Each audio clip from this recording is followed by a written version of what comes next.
안녕하세요. 모든 사건의 전말을 알게 된 이후 한동안 시름에 빠져 살다가 이제야 훌훌 털고 나온 40대 여자입니다. 정말 이 사건을 어떻게 이야기를 해야 할지 막막합니다만 세상에 천벌받을 사람들이 많다는 걸 공론화시키고 싶어서 이렇게 글을 씁니다. 저희 아버지는 한평생 너무나도 선한 사람으로 살다가 억울하게 눈을 감으셨습니다. 정말 상상조차 할 수 없는 일이 저에게 벌어지게 된 것이죠. 다시 생각해도 가슴 아프고 머리가 어질어질할 정도로 충격적인 일이지만 이야기를 풀어보도록 하겠습니다. 저의 고향이자 지금까지 살고 있는 곳은 지방 변두리에 있는 작은 마을입니다. 자세한 위치는 차마 적을 수 없는 점 양해 부탁드립니다. 워낙 시골 동네고 좁디 좁은 곳이라 소문이 빨리 도는 곳이거든요.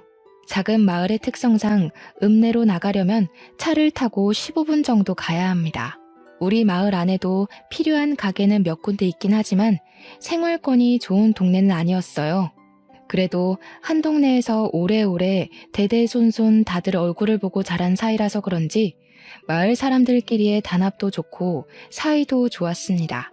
서로 좋은 게 있으면 기쁨으로 나누고 아픈 게 있으면 슬픔으로 나누는 정감 있게 그렇게 사는 사람들이었습니다. 제가 대학을 다른 지방으로 진학을 하게 되면서 그 마을을 떠나게 되긴 했지만 우리 부모님 곁에는 좋은 친구들이 있었기에 마음 놓고 떠날 수 있었습니다. 특히 제가 마을에 살면서 제일 친하게 지내던 친구가 하나 있었는데 이름이 순이였습니다. 순이는 공부는 별로 못했지만 손이 진짜로 야무진 친구라서 이것저것 다재다능하게 잘하는 친구였어요. 거기다가 순이 씨 집 아저씨가 우리 엄마랑 초등학교 때부터 동창인 사이인지라 다른 집들보다 순이네 집과 함께 보낸 시간이 몇 배로 많았습니다. 부모들끼리도 숨기는 거 없이 친한 사이니까 당연히 자식들끼리도 친해진 거였죠. 저에게는 2살 터울의 남동생이 있었는데 제 남동생도 순이를 저보다 더 친누나처럼 따르고 지냈습니다. 제 말은 믿지 못해도 순이의 말이라면 껌뻑 죽는 신용까지 하는 사이였으니 얼마나 돈독한 사이였는지 상상이 가시죠? 순이네 아줌마는 마을에서 유일하게 세탁소를 운영하시던 분이었습니다. 사실 마을 사람들이 입는 옷이 다 고만고만해서 세탁을 맡길 일은 별로 없었는데 수선 솜씨가 정말 좋으셨어요. 다 해진 옷을 기워 새 옷처럼 만들어주시기도 했고 유행이 지난 옷을 리폼해서 다른 옷처럼 만들어주시기도 했습니다. 아줌마의 야무진 손을 순이가 그대로 물려받은 거였죠. 거기다가 순이네 아저씨는 동네 유일한 자동차 정비소를 운영하고 있었습니다. 변두리 마을이다 보니 마을 사람들 대부분이 농사를 지으면서 생계를 유지하고 있었거든요. 저희 집만 해도 과수원을 크게 운영하고 있었고요. 농기구 장비부터 시작해서 마을 필수품인 트럭까지 기계라면 못 고치는 게 없다고 하실 정도로 손이 빠르고 정확한 정비사였습니다. 과수원을 운영하던 저희 집은 순이네에게는 항상 무상으로 개일 과절들을 나눠주곤 했죠. 마을에서 가장 큰 땅을 가지고 있다고 소문이 난 우리 집인 만큼 농작물도 꽤 여러 종류를 재배했거든요. 어릴 때는 철마다 트럭을 타고 과일을 따러 다니는 게 재미있기도 했죠. 과일을 수확하는 철이면 순이도 순이네 아줌마 아저씨도 모두 우리를 도와주곤 했습니다. 그 좁은 시골 동네에서 타지로 대학을 가게 되면서 저는 마을과 조금 멀어지게 되었습니다. 다른 동네에 물을 먹게 되니까 그 시골 마을이 얼마나 좁디 좁았는지 실감이 나기도 했고요. 제가 마을을 떠나면서 순이에게 다른 동네에서 살아보고 싶지 않냐고 물어보니 순이는 그 마을에서 평생 살 거라고 했습니다. 대입에 실패하기도 했고 자기는 이 마을이 너무나도 평화롭고 좋다고 했어요. 아줌마의 세탁소 일을 도와주면서 그렇게 제 몫을 하고 지내다가 좋은 사람이랑 결혼해서 마을에 정착할 거라고 했습니다. 저는 그런 순이를 어린 마음에 비웃으면서도 그래도 우리 부모님 옆에 있으니 우리 부모님이 적적하진 않겠다고 생각했죠.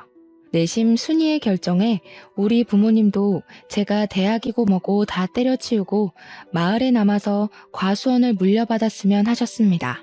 제 생각은 물론 달랐습니다. 저에게는 남동생이 하나 있지 않겠습니까? 남동생이 과수원을 물려받을 거라고 생각했거든요. 그 땅이 얼마나 큰 땅인데 당연히 장남에게 물려주는 게 인지상정 아니겠습니까? 어릴 때부터 저는 그 땅을 단 한 번도 탐내 본 적이 없습니다. 남동생이 기둥처럼 버티고 있었으니까요. 타지 생활은 꽤 어려웠습니다. 너무나도 세련되고 현대 문물에 능한 친구들 사이에서 시골 촌뜨기가 할 수 있는 건 별로 없었습니다. 물론 마을이 구석진 곳에 있다고 해서 전기도 안 들어오고 휴대폰도 안 터지고 하는 건 아니었지만 친구들이랑 처음 패밀리 레스토랑에 갔을 땐 겁이 나더군요. 아무리 메뉴판을 읽어봐도 뭐가 뭔지 모르겠고 이거 주세요 저거 주세요 하는 친구들을 보면서 따라하는 것밖에 할 수 없었거든요. 게다가 대학 생활 자체가 별로 재미가 없었습니다. 친구들이랑 술을 먹고 클럽에 가고 해도 시끄럽기만 하고 재미는 없었고요. 제일 큰 것은 성적에 맞춰서 대학을 간 것이어서 전공하던 과목도 그다지 관심이 가지 않는다는 거였죠. 꿈도 없이 그저 이 대학에 붙었으니까 가야지 하고 온 순간의 선택은 참으로 많은 스트레스를 주었습니다. 하지만 대학 자체는 졸업을 해야 했기에 저는 꾸역꾸역 버텨내고 있었습니다. 그렇게 2년을 버텨내고 동생에게서 서울에 있는 대학에 합격을 했다고 연락이 왔습니다. 저보다 더 똑똑했던 동생이었기에 당연히 서울에 있는 학교에 무난히 합격할 거라고 생각했는데 기뻐하는 동생의 목소리를 들으니 더욱 좋더라고요. 그런데 동생이 저에게 제가 상상도 하지 못했던 이야기를 넌지시 꺼내더라고요. 자기는 언론 쪽으로 공부를 해서 자랑스러운 기자가 되고 싶다고 이야기를 했어요. 그래서 동생에게 너의 끈기라면 충분히 해낼 수 있을 거라고 문제가 뭐냐고 물어보니까 집에서 과수원을 물려받으라고 재촉을 한다는 거였습니다. 생각해보니까 그렇더라고요. 동생이 기자가 되고 제가 대충 취업을 하게 된다면 과수원을 물려받을 사람이 아무도 없는 겁니다. 부모님께서 누나도 없는 마당에 동생에게 대학도 가지 말고 하루빨리 과수원 일을 배우라고 했다는 겁니다. 너네 누나도 도망갔는데 당연히 둘째가 물려받아야 모양이라도 살지 않겠냐고 했다는데 제가 띵 하더라고요. 제 동생은 꿈도 확실하고 공부도 저보다 훨씬 잘하지 않겠어요? 저는 성적에 맞춰서 간 대학이기도 했고 서울에 있는 학교도 아니었고요. 거기다가 전공 과목 자체도 저와는 영 맞지 않는 것 같고 이렇게 시간을 보내도 되나 싶어서 적당한 중소기업에 취직하려고 애쓰지 않을까 하던 찰나였거든요. 제 인생 모토가 대충인 사람이라 대충 졸업하고 대충 취직하고 대충 결혼해서 대충 살아야지 싶었는데 동생의 고민을 들으니까 너무나도 부끄러워진 거죠. 하지만 저에게도 꿈이라는 게 생길지도 모르는 일이니까 동생에게 딱 잘라서 내가 과수원을 물려받을게 라는 말도 못하겠더라고요. 결국 대학을 졸업할 때까지 저에게는 과수원이 짐처럼 남게 되었고 휴학을 하고 군대를 간 동생에게 결심을 말했어요. 내가 과수원을 물려받을 테니까 넌 꼭 기자가 되어서 네 꿈을 이뤘으면 좋겠다고 했습니다. 동생은 저에게 울먹이면서 고맙다고 몇 번이고 인사를 했어요. 누나가 그 짐을 짊어지는 대신 자기도 꼭 누나를 돕겠다고요. 말이라도 고맙지 우리 동생이 언제 저렇게 철이 들었나 싶더라고요. 저는 결국 타지 생활을 청산하고 다시 그 좁디 좁은 마을로 내려가게 되었습니다. 버스 터미널에서 마을버스를 타고 한참을 들어가 마을 입구에 딱 섰는데 뭔가 느낌이 새롭더라고요. 이제 여기에 뿌리를 내리고 우리 가업을 잇기 위해 내가 노력을 해야지 하고 결심을 단단하게 했어요. 제가 과수원을 물려받겠다고 부모님께 이야기를 했던 건 아니라서 앞으로 부모님과 상의를 하긴 해야 했어요. 그냥 막무가내로 마을에 내려온 것이었거든요. 집에 도착하니 그냥 놀러 온 줄 알았던 딸이 짐을 싸들고 온 걸 보고 부모님께서 조금 놀란 듯 하셨습니다. 저는 다짜고짜 할 말이 있다고 부모님께 이야기를 풀어놓기 시작했어요. 남동생의 꿈을 응원해주고 싶으니까 혹시 아들이 과수원을 물려받아야 하는 법이 있는 거 아니면 제가 물려받고 싶다고요. 부모님께서는 예상도 못했던 일이 벌어지긴 했지만 과수원을 물려받겠다고 자식이 짐까지 싸들고 내려왔으니 두 팔 벌려 환영을 해주었습니다. 세상에 아들이 물려받아야 하는 법이 어디 있냐면서 그렇게 꽉 막힌 사람들 아니라고 이제 과수원 운영하는 법을 찬찬히 알려주시겠다고 했어요. 저는 부모님 집에 정착을 하게 되었고 타지에 있던 짐들도 전부 부모님 댁으로 보냈습니다. 그렇게 1년을 넘게 과수원 일을 제대로 배우기 시작했습니다. 그냥 그동안 했던 것처럼 과일만 따고 선별만 하고 포장만 하면 끝나는 일인 줄 알았더니 내부에서 이뤄지는 사무일이 엄청나게 많더라고요. 거래처도 일일이 다 따지고 봐야 하고 외워야 하고 과일값 협상도 해야 하고 정말 할 일이 태산이라 이걸 어떻게 다 하지? 싶었습니다. 엄청나게 바쁘게 지낸 와중에도 순이랑은 꾸준히 만나고 연락을 하면서 지냈어요. 마을에 살던 젊은 또래 친구들은 죄다 타지로 떠나서 정착을 한 터라 저에게 남은 마을 친구는 오로지 순이밖에 없었습니다. 또 순이네 아저씨랑 우리 엄마랑 동창이라서 가족들끼리도 자주 보고 그랬다고 했잖아요. 순이뿐만 아니라 순이네 부모님과도 정말 많은 시간을 보내면서 많은 추억을 쌓았습니다. 군대를 제대하고 복학하기 전까지 대학에 복학하고 나서도 방학이면 틈틈이 내려오는 동생도 합세해서 추억을 쌓았죠. 동생이 내려오는 날이면 우리 집에서 작은 잔치가 열리기도 했습니다. 우리 동네가 배산임수로 유명한 동네이기도 했습니다. 변두리 산의 인근에 있는 마을이었는데 강이 굽이쳐 흐르는 곳이기도 했거든요. 공기도 좋고 물도 맑고 정말 요양하기 딱 좋은 그런 마을이라고나 할까요? 그래서인지 어릴 때 마을에 살던 분들도 나이 먹어서 다시 내려오고 하기도 했어요. 강에서 수영도 하고 산에서 솔방울도 줍고 했었는데 요 강이 또 낚시터로 상당히 유명한 장소였거든요. 저는 과수원 일을 하고 쉬는 날에는 낚시를 배워서 낚시를 다니기도 했습니다. 우리 아빠는 과일 따는 거 말고는 할 줄 아는 게 없어서 낚시 장인이라는 순이네 아저씨와 함께 낚시를 다니기 시작했어요.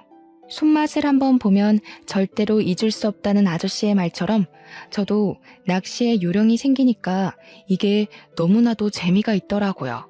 낚싯지가 움직일 때까지 고요하게 평화가 유지되는 그 시간이 정말 사색에 잠기기도 좋고 저의 지난 날을 돌아보기에도 너무 좋았습니다. 순이네 아저씨는 항상 순이는 낚시 몇 번 가보더니 재미없다고 안 간다고 한다면서 저한테 딱 너 같은 딸이 있었으면 좋겠다고 하셨죠. 저도 물론 비슷한 감정이 들었습니다. 우리 아빠는 저와 다르게 술도 전혀 못 드시고 이런 취미도 없으셨거든요. 오죽하면 제가 순이네 아저씨한테 술을 배웠다니까요. 아저씨랑 술 한 잔 걸치면서 낚시도 하고 라면 끓여 먹는 게 그렇게 재미있을 수가 없었어요. 제가 과수원 일을 하면서 받은 스트레스를 순이네 아저씨와 취미생활을 도모하면서 풀었으니 대단히 친한 사이였죠. 동생이 오는 날이면 고기 파티가 열리곤 했는데 순이네 아저씨가 또 바비큐 장비를 다 가지고 있었어요. 그래서 순이네 집에서 고기를 구워 먹고 술도 마시고 진짜 신이 나게 놀기도 했습니다. 우리 아빠가 순이네 아저씨한테 얼마나 고마워했는지 몰라요. 자식들을 친자식처럼 너무 잘 챙겨준다고요.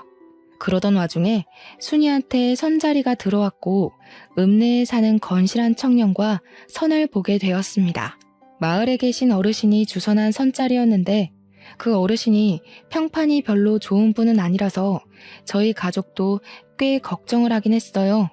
그런데 발그레해진 뺨을 하고 돌아온 순이는 그 남자가 너무나도 마음에 든다고 했습니다. 평소 마을을 떠난 적 없던 순이가 아줌마 밑에서 세탁소 일 도우며 근근히 잡일하며 사는 게 마을 사람들도 걱정이 되었었나 봐요. 시집이라도 멀쩡하고 건실한 남자 붙잡아서 가는 게 좋은 거 아니겠냐고 주위에서도 잘 만났다고 칭찬을 해주었죠.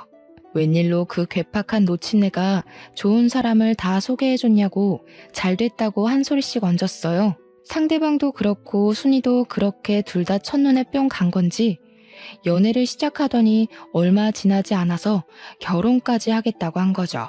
우리 집 와서 연애하는 이야기를 해주는데 제가 너무너무 신기하더라고요. 어떻게 사람에게 첫눈에 반할 수 있지? 싶어서요. 저는 여태 그런 운명의 상대를 만나본 적도 없었고 첫사랑이라고 일컫는 그런 남자도 없었거든요. 혼자 짝사랑을 두어 번 해봤는데 상대가 저에게 관심 없는 걸 알자마자 자연스럽게 마음이 식더라고요.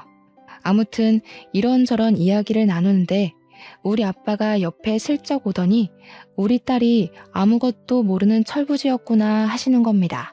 그러더니 첫사랑이라는 게 무척 대단한 사랑이라고 하더라고요. 추억으로도 깊이 남는 거고 또 시간이 지나면 친구로도 남는 게 첫사랑이라고 하시는데 첫사랑이랑 무슨 친구를 하나 싶었죠. 세상에 그런 사람이 어디 있냐고 하니까 아빠가 껄껄 웃으면서 너네 엄마가 첫사랑이랑 친구하고 지내잖아 이러는 겁니다. 알고 보니까 순이네 아저씨가 우리 엄마의 첫사랑이라고 하더라고요. 제가 얼마나 놀랐는지 몰라요. 여기가 무슨 할리우드도 아니고 첫사랑이랑 같은 동네 살면서 허구한 날 자식들의 배우자까지 끼고 친구처럼 지낼 수 있나 싶었죠. 순이도 그 이야기는 처음 들었는지 무척 놀래더라고요. 아무튼 평생 마을을 떠나지 않을 거라고 이야기했던 순이가 결혼을 하고 읍내로 떠나게 되었습니다. 그게 제 나이 30살의 이야기네요. 제 동생은 착실하게 신문사에 취직해서 인턴을 하고 있었고 저는 과수원에 대해 대부분 모르는 게 없는 상태가 되었습니다. 순이는 시집가서 정말 행복하게 살고 있는 듯 했어요. 얼마나 마음이 행복했는지 모릅니다. 그러던 어느 날 늘 웃음꽃이 피어있던 순이의 얼굴에 그림자가 슬쩍 드리우기 시작했어요. 순이에게 무슨 일 있냐고 물어봤는데 아무 일도 없다고 하더라고요. 그래서 그냥 그런가 보다 했죠. 그렇게 속절없이 시간이 흐르고 구정이 되어서 순이가 친정집을 찾아왔는데 남편이랑 같이 오질 않았더라고요. 제가 슬쩍 남편은 어디 가고 순이 너만 왔어? 하고 물어보니까 남편이 일이 바빠서 같이 못 왔다고 하는데 표정이 좀 울상이더라고요. 표정이 영 안 좋으니까 친구로서 걱정도 되고 왜 그렇게 안색이 별로냐고 물어봤죠. 결혼한 지 1년밖에 지나지 않았는데 벌써부터 권태기가 찾아온 거야? 하면서 너스레를 떨었어요. 그랬더니 그냥 조용히 웃고 말더라고요. 그래서 혹시 너 임신해서 컨디션이 안 좋은 거 아니냐고 물어봤죠. 순이가 한숨을 푹 쉬면서 아니라고 임신을 해야 하는데 잘 안 돼서 스트레스라고 하더라고요. 시댁에서 손주를 빨리 낳으라고 닥달하는 듯 했어요.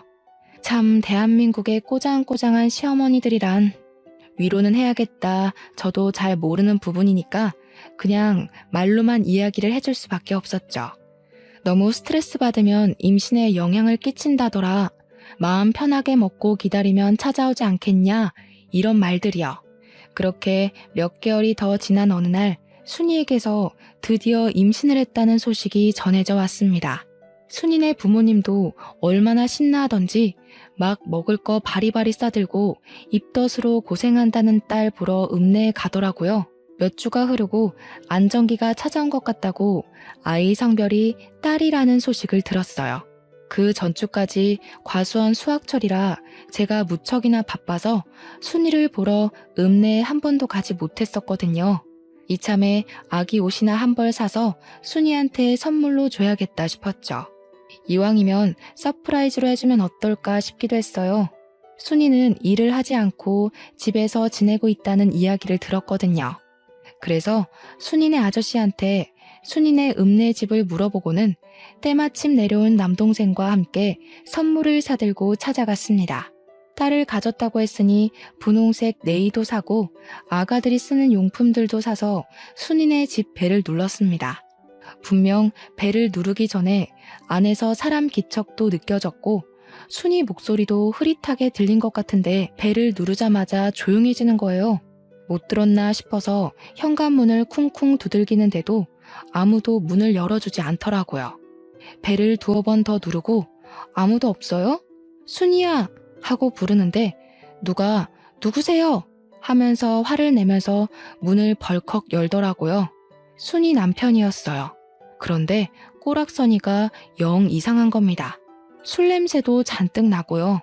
저를 빤히 쳐다보면서 인상을 쓰길래 나 순이 친구라고 순이 집에 있죠? 하는데 집에 순이가 없다는 거예요. 분명 제가 순이로 추정되는 목소리를 뻔히 들었는데 순이 없다고 문을 떡하니 지키고 있으니까 수상하잖아요. 마누라가 임신까지 했는데 설마 이 새끼 바람을 피우는 건가? 하는 생각이 들었죠. 근데 현관 앞 신발장에 순이가 맨날 신는 신발이 떡하니 있더라고요. 그래서 제가 순이 목소리를 들었다고 순이 불러달라고 했습니다.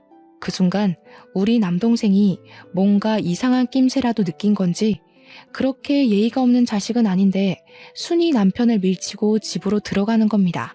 당황한 순이 남편은 뭐 하는 짓이냐고 남동생을 끌어내려고 하고 저는 그런 순이 남편한테 순이가 근처에 나간 거면 집에서 기다리겠다고 했죠. 우리가 선물도 사왔는데 문전 박대하는 건 아닌 것 같다. 내 동생 서울 가야 하니까 오늘 꼭 만나야 한다고 했습니다. 순이 남편이 짜증을 확 내는데 집에 들어간 동생이 갑자기 막 집안을 뒤지는 거예요. 순이 남편이 놀래서 아, 뭐 하는 거야? 나가! 하는데 남동생이 아랑곳하지 않고 방문을 막 벌컥벌컥 열었어요.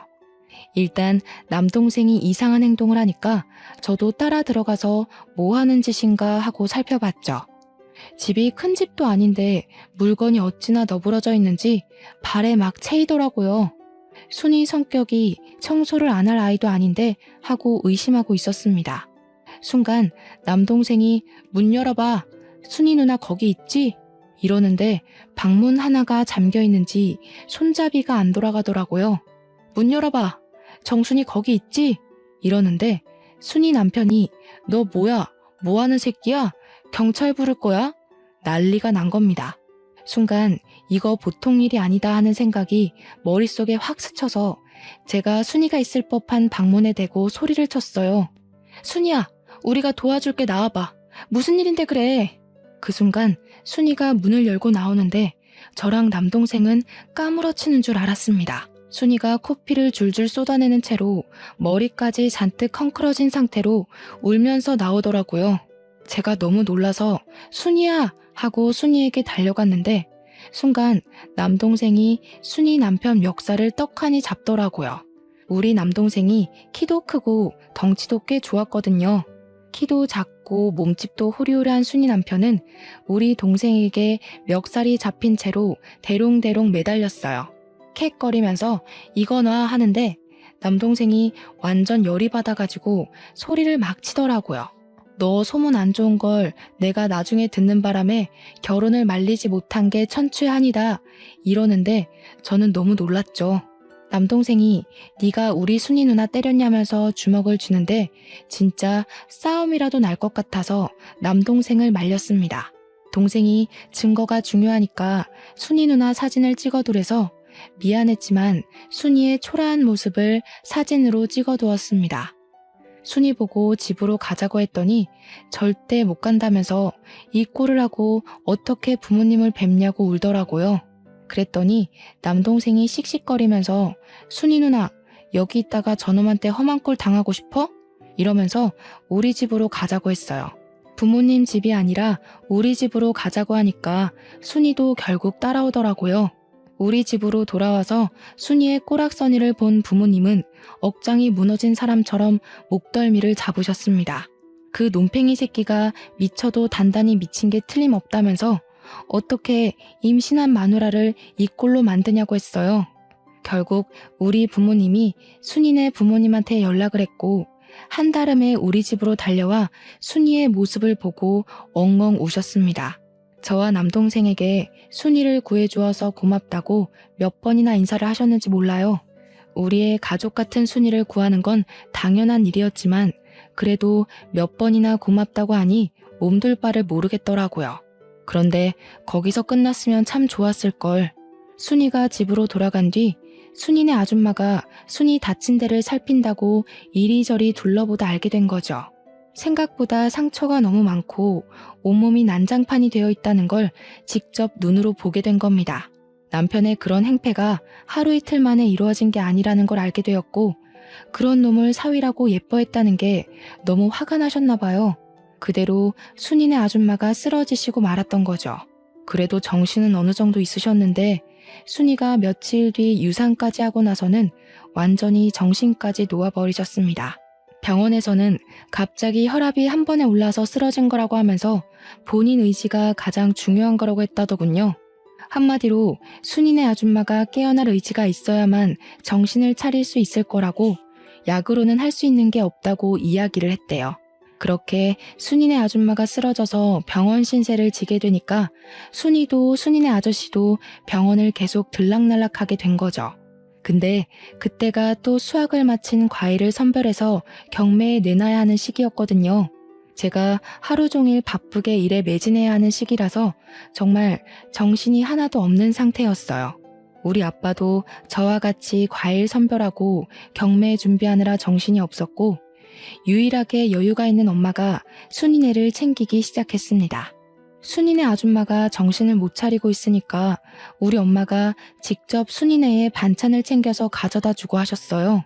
순이는 순이네 아줌마 병실에서 먹고 자고 하고 있었는데, 아저씨는 정비소 일을 언제까지고 미룰 수가 없으니까 일을 하셔야 했거든요. 거기다가 하루 입원비도 어마어마하게 비싸다면서 일을 해야 병원비도 감당할 수 있다고 했어요. 처음에는 엄마가 일주일에 한 번씩 가서 반찬만 후딱 전해주고 오시더니 시간이 지날수록 점점 방문 횟수가 늘더라고요. 오죽하면 아빠가 뭘 그렇게 열심히 챙기냐고, 첫사랑은 이길 수 없는 거냐며 농담을 던지시기도 했습니다. 그때마다 엄마는 한 동네에서 평생을 보고 자란 친구인데 이 정도는 해줘야 하는 거 아니냐고 실없는 소리 하지 말라고 했죠. 일주일에 한 번씩 반찬만 주고 오던 게 어느 날부터는 청소도 해주고 살림도 봐주시더라고요. 남자 혼자 살아본 적 없는 티를 팍팍 낸다고, 저러다가 홀압이 되면 어쩌려고 저러는지 모르겠다고 하시면서요. 나중에는 우리 집에 있는 시간보다 순이네 가 있는 시간이 더 많은 듯 했습니다. 문제는 더 있었어요. 순이 남편이 순이를 병원까지 찾아와서 난동을 부리게 된 겁니다. 결국 병원에서 폐악질을 하다 경찰까지 출동을 했고, 순이가 급하게 경찰서에 조사를 받으러 가게 된 것이었어요. 순이네 아저씨는 정비를 하느라 움직일 수가 없었고, 순이네 아줌마 병실을 지킬 사람이 필요해진 거죠. 몇 시간만 돌보면 되는 거라 간병인을 하루치 급하게 구할 수도 없는 상황이어서 아빠가 엄마 보고 좀 다녀오라고 했죠. 이웃 간의 정이 얼마나 깊은 건지 아냐고 누누이 말했던 우리 엄마가 순이네 아줌마 병실에 가라고 했더니 버럭 하시더라고요. 내가 거길 왜 가? 원래 순이 엄마랑은 친하지도 않았어. 이러면서 저보고 가라는 겁니다. 경매 준비로 잠잘 시간이 모자랄 정도인데 거기다가 순이네 집에 그렇게 허구한 날 가놓고는 순이네 아줌마랑 안 친하다는 건 뭔지. 아무튼 순이가 금방 병실로 돌아갈 수 있어서 다행이었지, 아니었으면 면도 못 세울 뻔했습니다. 그리고 얼마 안 있어서 결국 순이네 아줌마는 영영 하늘나라로 떠나고 말았어요. 장례를 치르는데 우리 아빠도 그간 나눈 정이 있어서 그런지 막 엉엉 우시더라고요. 순이네 아저씨도 같이 엉엉 울면서 두 분이 세상 떠나가라 슬퍼하셨어요. 그런데 우리 엄마가 그걸 상당히 꼬락선이 난 눈빛으로 바라보시는 겁니다. 우리 아빠가 우는 게 고가웠는지 갈 사람 간 걸 가지고 되게 운다고 핀잔 섞인 말을 뱉더라고요. 저는 순간 우리 엄마가 무슨 사이코패스라도 된 줄 알았습니다. 어떻게 장례식장에서 그런 이야기를 할 수가 있나요? 물론 조용히 말해서 저 말 슬쩍 듣긴 했는데 죽은 사람 영정 앞에서 할 이야기가 있고 못할 말이 있지 너무 어이가 없더라고요. 그 와중에도 순이네 아저씨랑 아빠랑 술에 취해서 바닥에서 자고 있으니까 담요는 또 덮어주더라고요. 우리 엄마가 갱년기라 예민한가 싶었죠. 제가 보기엔 순이 아줌마랑도 꽤 친해 보였었는데 갑자기 저러니까요. 장례가 다 끝나고 나서부터 우리 엄마는 대놓고 순이네 아저씨를 더 챙기기 시작했습니다. 우리 아빠가 오죽하면 엄마한테 마더 테레사라고 별명을 지어주기도 했다니까요. 우리 아빠가 허락한 일이고 자주 챙겨야 덜 외롭지 않겠냐고 하신 터라 그러려니 하긴 했지만 솔직히 남복이 좀 무섭더라고요. 혹여라도 이상한 소문이라도 나는 건 아닌가 걱정이 되기도 했어요. 그래도 한 이웃으로 살았던 정이 있으니까 저도 모른 척하기도 좀 그렇고 복잡한 감정이 들었죠. 순이도 결국 남편과 이혼을 하고 아이의 집으로 돌아와서 순이네 아줌마가 운영하던 세탁소를 물려받아서 일을 시작했어요.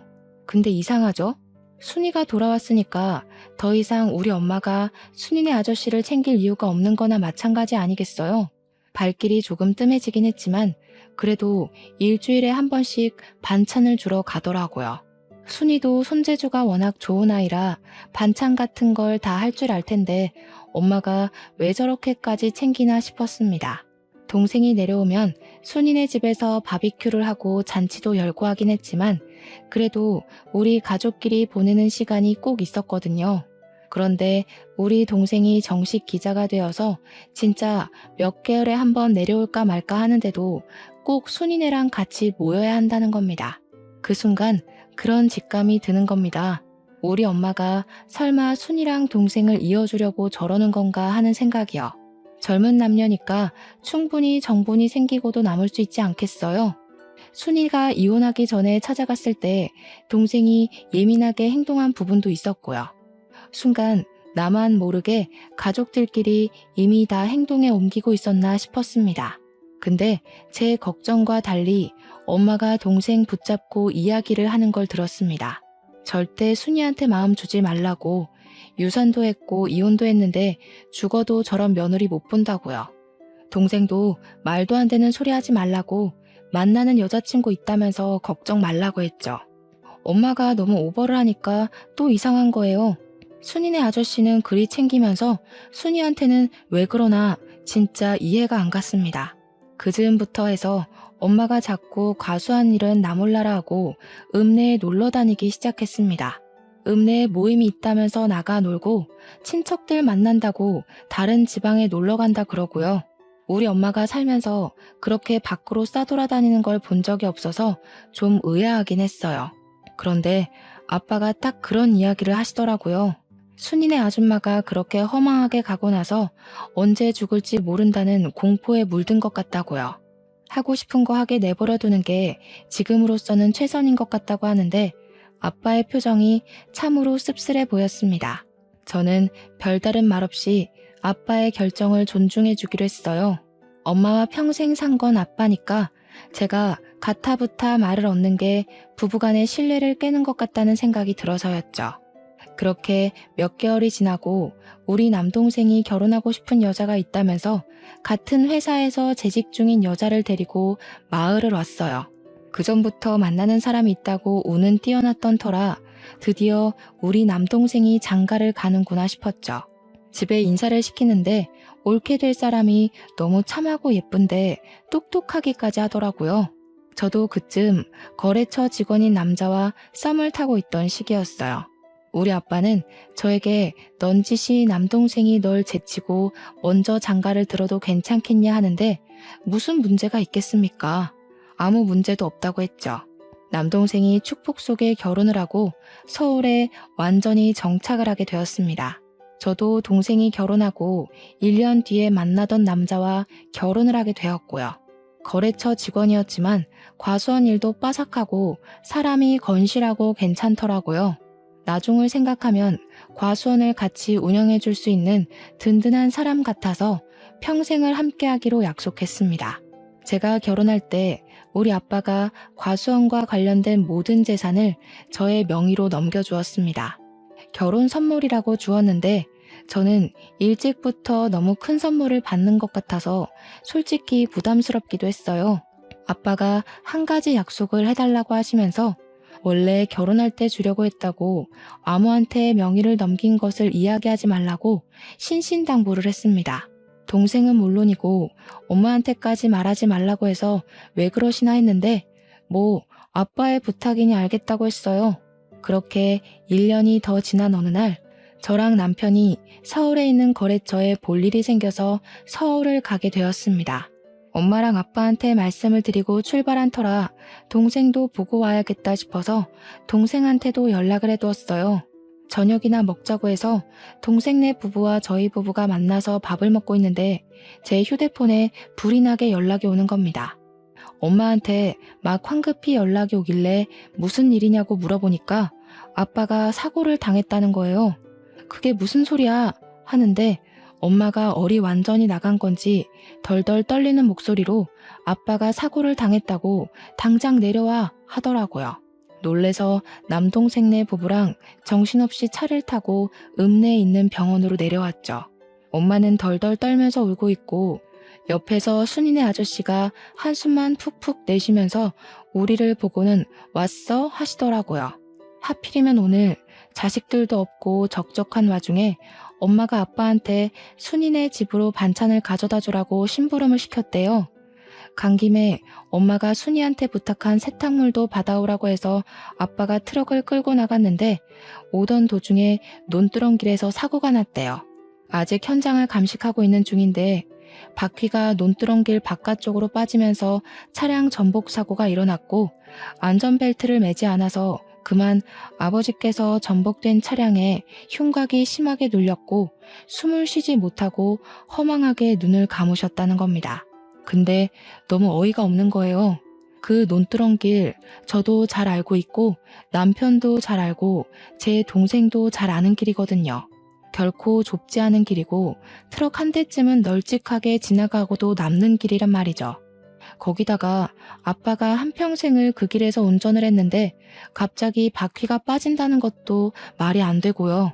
더군다나 우리 아빠는 술을 잘 드시지 못해서 음주운전을 했을 리도 없는데 그 길에서 바퀴가 빠진다는 게 말이 안 되는 거예요. 허망하게 차량에 깔려서 그렇게 가셨다는 게 도무지 믿기지가 않았어요. 경찰 측에서 운전 미숙으로 난 사고 같다고 하는데 올케가 그러더라고요. 평소에 그 길을 자주 다녔다고 하지 않으셨냐고, 뭔가 이상하니까 부검을 해보는 게 좋지 않겠냐고요. 그런데 엄마가 버럭 소리를 지르면서 남편 부검하는 거 절대 반대라고 하는 겁니다. 보통 같으면 원인을 확실하게 밝히기 위해서라도 부검을 해야 하는 거 아니겠어요? 제가 올케 말에 동의하면서 부검을 하겠다고 했어요. 우리 남동생도 미심쩍다며 부검하자고 했고요. 올케가 차량 조사는 한 거냐고 물어보니까 경찰이 현장 조사만 했다고 우물쭈물 이야기하길래 기자 명함을 떡하니 건네면서 정확하게 조사를 해달라고 하더라고요. 엄마는 한 동네에서 무슨 소문이 날 줄 알고 그런 짓까지 하냐고 했지만 올케가 딱 잘라서 차량 조사까지 부탁드린다고 했죠. 엄마가 계속 딴죽을 거는데 제가 아빠가 억울하게 가셨으면 조사를 해야지 하고 소리를 쳤어요. 순이네 아저씨도 소문 이상하게 날 수 있다면서 적당히 넘어가자고 하는데 이상하잖아요. 수사가 시작되고 부검 결과 혈중 알코올 농도가 0.1% 측정된 결과가 나왔습니다. 한마디로 거의 만취 수준이라는 건데 그 상태에서 아빠가 운전대를 잡았다는 게 이상했어요. 거기다가 차량 수사 과정에서 브레이크를 조정하는 라이닝에 문제가 있었다는 것까지 밝혀진 거죠. 브레이크가 말을 듣지 않게 조작이 되어 있었다는 겁니다. 아무리 서행을 했어도 멈추질 않으니까 핸들을 이리저리 틀었을 테고 거기다가 음주 상태였으니까요. 사고가 날 수밖에 없었던 거죠. 그러니까 엄마와 순이네 아저씨가 미친 듯이 수상하더라고요. 그래서 따로 붙잡고 물어봤더니 둘 다 회피하는 듯한 발언을 하는 거예요. 아저씨는 엄마한테 물어봐라. 엄마는 아저씨한테 물어봐라. 둘 다 서로 술을 먹은 걸 본 적이 없다고 발뺌을 하고 있었습니다. 그래서 결국은 삼자대면을 했고 서로에게 떠밀고 있었던 상황을 이야기하니까 경찰서 앞에서 둘이 싸우기 시작하는 겁니다. 경찰 조사까지 시작된 마당에 발등에 불이 떨어진 거죠. 야, 술은 네가 먹여놓고 왜 나한테 뒤집어 씌우고 그래? 뭐가 어쩌고 어째? 네가 브레이크 망가뜨려 놓고 나한테 왜 그래? 하면서 둘이 머리채 쥐어잡고 싸우는데 우리 부부 남동생네 부부 할 거 없이 기함을 토했죠. 결국 경찰이 개입을 했고 사건의 전말을 들을 수 있었습니다. 순이네 아줌마가 사고로 입원을 한 이후로 순이네 아저씨를 챙겨주다가 둘이 결국 눈이 맞았던 거였어요. 몇 년을 남몰래 바람을 피우다가 순이네 아줌마가 돌아가시고 순이가 돌아오게 되니까 두 분이 마음 놓고 만날 공간이 사라진 거죠. 거기다가 엄마한테는 아빠까지 있었으니 순이네 아저씨는 너도 이혼하고 나랑 재혼하자 난리를 쳤고요. 엄마는 동네 이목이 무서워서 이혼을 못하고 있다가 자식들이 결혼하고 나니까 아빠랑 사는 게 더 이상은 지겨웠던 거였어요. 가수원까지 욕심이 났던 엄마는 아빠가 사망하게 되면 배우자 명의로 모든 재산이 넘어오니까 그걸 노린 거죠. 아빠한테 술을 먹인 건 엄마였고 아빠의 차를 고장낸 건 순이네 아저씨였습니다. 그 사실을 알게 된 우리는 엄마가 사람으로 보이지 않았습니다.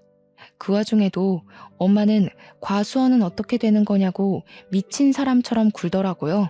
과수원은 내 거지? 그래, 내 거야. 배우자 거잖아. 맞지? 꿈깨. 그거 아빠가 나 결혼할 때 내 명의로 다 증여해줬어. 아무한테도 말하지 말라더니 아빠는 알았나 보다. 엄마가 바람 피우는 거. 엄마는 모든 걸 잃은 사람처럼 허탈한 표정으로 유치장에 수감되어 있었어요. 순이네 아저씨도 머리를 쥐어뜯으면서 고개를 푹 숙이고 유치장 구석에 앉아 있더라고요. 결국 둘 다 살인죄가 적용되어 재판을 받게 되었고 공범임이 인정되어 엄마는 징역 35년, 아저씨는 무기징역을 받게 되었습니다.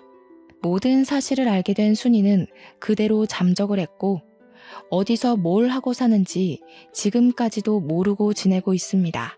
결국 저는 부모님과 함께한 추억이 담긴 집이 지긋지긋해서 처분을 하고 읍내에 있는 아파트로 이사를 갔습니다. 일이 어떻게 되었든 과수원은 운영을 해야 했으니까요. 우려했던 대로 동네에 흉흉한 소문이 싹 돌았지만 다들 저를 불쌍하게나 생각하지 손가락질하진 않더라고요. 저는 남편을 의지하며 여전히 과수원을 운영하면서 살고 있습니다. 동생도 저도 아직까지 엄마의 면회는 가본 적이 없어요.